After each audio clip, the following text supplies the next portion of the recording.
जय माता दी।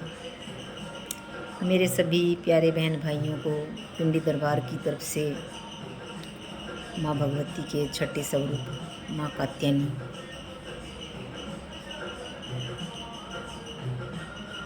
का जो रूप है, आपको बहुत बहुत बधाई।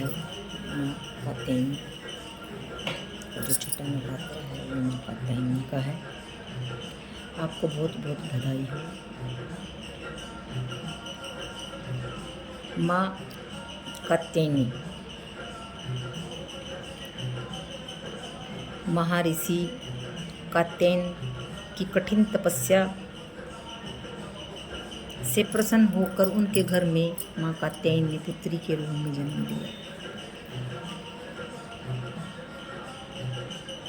और महर्षि जो कात्यायन थे, उनकी यही एक इच्छा थी भी माँ कात्यायनी जो है भगवती माँ मेरे घर में पुत्री के रूप में पैदा हो। तो माँ ने उनकी कठिन तपस्या से प्रसन्न होकर उनके घर में पुत्री के रूप में जन्म लिया। माँ कात्यायनी भगवती दुर्गे माँ। और माँ कात्यायनी की प्रथम जो पूजा, पहली पूजा जो करी थी, महर्षि कात्यायन ने ही उनकी पहली पूजा करी थी। और इस दिन जो हम साधना कर रहे हैं, मंत्र जाप या कुछ भी हमने पूजा पाठ कर रहे हैं, 9 दिनों की जो हमारी साधना है, इस दिन साधक का मन आज्ञा चक्र में स्थित रहता है। योग साधना से इस आज्ञा चक्र का अत्यंत महत्वपूर्ण स्थान है।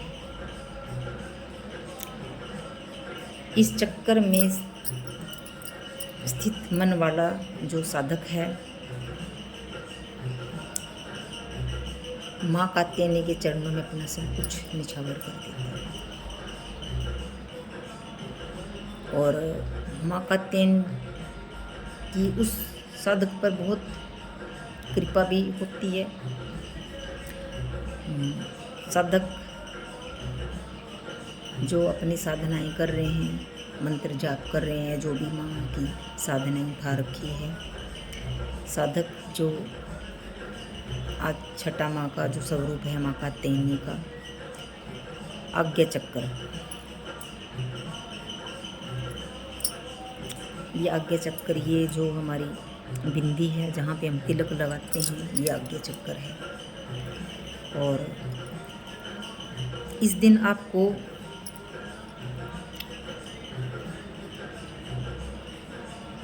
माँ की हम पूजा अर्चना करते हैं, माँ कात्यायनी की। और हमें जब हम ध्यान में बैठते हैं या माँ की सेवा कर रहे हैं, तो हमें माँ के रूप के दर्शन होते हैं। किसी को माँ के नैन नज़र आएंगे, किसी को माँ का त्रिशूल नज़र आएगा, किसी को माँ के मंदिर ध्वजा लहराती नज़र आएगी, किसी को माँ के मंदिर के दर्शन होंगे। और होंगे ज़रूर, सबको होंगे। जो सच्चे मन से माँ की सेवा कर रहे हैं, तो उनको ज़रूर माँ के दर्शन होंगे, इसमें कोई शक वाली बात नहीं है। माँ कात्यायनी का रूप बहुत प्यारा है, बहुत अच्छी है माँ, और बहुत जल्दी प्रसन्न हो जाती हैं, बहुत जल्दी प्रसन्न हो जाते हैं अपने भक्तों पर। तो इस दिन आज्ञा चक्र में साधक का मन स्थित रहता है।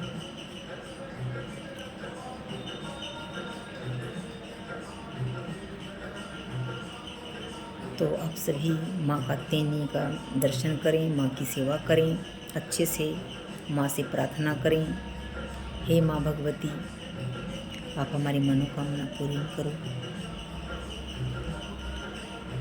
जिस भी प्रकार की जिसने जो इच्छा रख रखी है, माँ उसकी इच्छा जरूर पूरी करेगी। सभी ने माँ की सेवा उठा रखी है 9 दिनों की, और जो दुर्गा अष्टमी करेंगे, कुछ लोगों को इस चीज़ में डाउट है कि दुर्गा अष्टमी 10 तारीख को है या 11 तारीख को है। देखिए, दुर्गा अष्टमी 11 तारीख को मनाई जाएगी, क्योंकि 10 तारीख को दुर्गा अष्टमी 12:31 पे शुरू हुई। तो दोपहर को तो हम कन्या पूजन नहीं करेंगे, तो 11 तारीख को दुर्गा अष्टमी करी जाएगी। नवमी भी उसी दिन करेंगे लोग।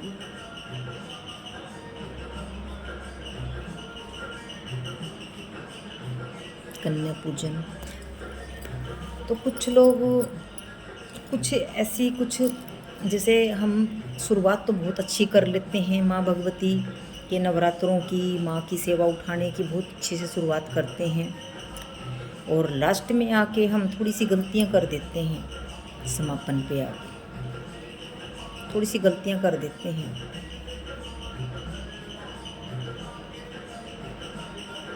जो हमें नहीं करनी चाहिए। जिस तरह हम शुरुआत अच्छे से करते हैं, नवरात्रों की समापन भी वैसे ही होना चाहिए। जैसे कि हमने जो खेतरी बीज रखी है, खेतरी को लोग ऐसे गलियों में रख देते हैं या किसी पेड़ के नीचे रख देते हैं पूजन करने के बाद, अष्टमी पूजन करने के बाद। ये सब गलत है, ऐसे नहीं करना किसी को भी। आपने या तो इसको जल प्रवाहित करें, माँ का जो भी आपने पूजा में रखा सामान उसको सारा जल प्रवाहित करें, इधर उधर ना फेंकें, या फिर उस खेतरी को आप काट कर गाय को डाल दें, गौ माता को खिलाएं। और जो खेतरी की मिट्टी है उसको गमलों में डाल दें, बहुत अच्छे से विसर्जन हो जाता है, ऐसी कोई बात नहीं है।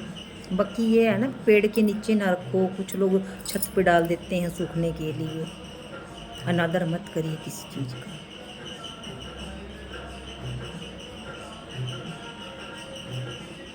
समापन जो आप नवरात्रों का करते हैं ना, उसको भी अच्छे से करिए, कोई गलती ना करें। माँ भगवती सब देखती है। अच्छे से कन्या पूजन करें। और जो भी आपको कन्याएं कहते नहीं मिलती हैं, हमारे आसपास नहीं हैं, लोगों को ये है तभी हमें कन्या नहीं मिलती हैं, तो कम से कम अगर ज़्यादा नहीं आप 3 कन्या ही लेके आए। और जो आप थाली में भोग प्रसाद निकालेंगे वो पूरा 9 माँ का, 9 देवियों का ही पूरा भोजन निकालना है। ये नहीं है कि आपने 3 कन्या बुलाई तो 3 का ही निकालेंगे, 4 बुलाई तो 4 की। पूरा 9, पूरी थाली जो अपने सजानी है वो पूरा 9 की 9 माँ का आपने भोग प्रसाद रख के मत्था टेकना है अच्छे से। फिर जितने भी आपके पास कन्याएं आई है अच्छे से उनके पूजन करिए, और अच्छे से उनको जो भी आपने देना है अच्छे से दीजिए। माँ बहुत जल्दी प्रसन्न हो जाती है। जब एक भी कन्या ने अगर आपके प्रसाद की तारीफ कर दी तो ये सोच लो आपका बस जीवन सफल हो गया। एक भी कन्या ने अगर आपके भोजन की थोड़ी सी भी तारीफ कर दी। और मेरे तो यहाँ हर बार माँ चने की तारीफ बहुत करती है। जितनी भी कन्या आएंगी उसमें से सब बोलेंगी भी हमें चने बहुत पसंद है। तो मेरा मन भी खुश हो जाता है भी माँ को कुछ तो पसंद आया। तो अच्छे से करिए माँ का कन्या पूजन, ठीक है। अच्छे से खेतरी जल प्रवाहित करें, इधर उधर ना फेंकें। जैसे शुरुआत आप अच्छी करते हैं, ऐसी शुरुआत आप अच्छी कर रहे हैं, ऐसे ही समापन भी अच्छे से करें। कोई किसी प्रकार के मन में वहम न डाले, ये हो गया वो हो गया। माँ है, बच्चों की गलतियाँ माफ़ कर देती है। माँ बहुत अच्छी है, प्यारी है हमारी माँ। माँ भगवती वैष्णो माँ सब पर कृपा बरसाती है। माँ है वो तो खजाने लेके बैठी है अपने बच्चों को देने के लिए, और जिसकी जो किस्मत का है उसको मिलता ज़रूर है। ये नहीं है भी माँ किसी को नाराज़ करती है। माँ अपने बच्चों को कभी नाराज़ करेगी ही नहीं, कुछ ना कुछ तो माँ ज़रूर देती है। तो सभी ने अच्छे से समापन करना है। किसी प्रकार की कोई भूल चूक भी हो भी जाए तो माँ से क्षमा प्रार्थना कर लेनी है। हे भगवती माँ, मैं मूर्ख अज्ञानी, मुझे पूजा पाठ विधि विधान का कोई ज्ञान नहीं है, मुझे किसी प्रकार का कोई ज्ञान नहीं है माँ। बस फिर भी मैं चाहता हूँ कि माँ आपकी सेवा करूँ। मेरे को तो माँ बस आपके जयकारे लगाने आते हैं, इसी पे प्रसन्न हो जा मेरी माँ। ऐसे जब आप माँ की आगे अपनी क्षमा प्रार्थना मांगेंगे माँ से, आपकी कुछ भी गलतियाँ छोटी छोटी होंगी ना तो माँ नज़रअंदाज कर देती है। कोई ज़्यादा चक्कर में नहीं पड़ना भी मेरी खंड जोत मैंने जलाई थी, इतनी बार मेरी ये होगी हैं। कुछ भी किसी प्रकार की भी कोई गलती हो, मन में कोई शक नहीं रखना है। माँ है, सब गलतियाँ माफ़ कर देती है। तो आपने अच्छे से कन्या पूजन करना है, खेतरी भी अच्छे से जल प्रवाहित करनी है, ठीक है। किसी चीज़ का कोई अनादर नहीं करना है। सभी को जय माता दी, जय माता दी, जय माता दी।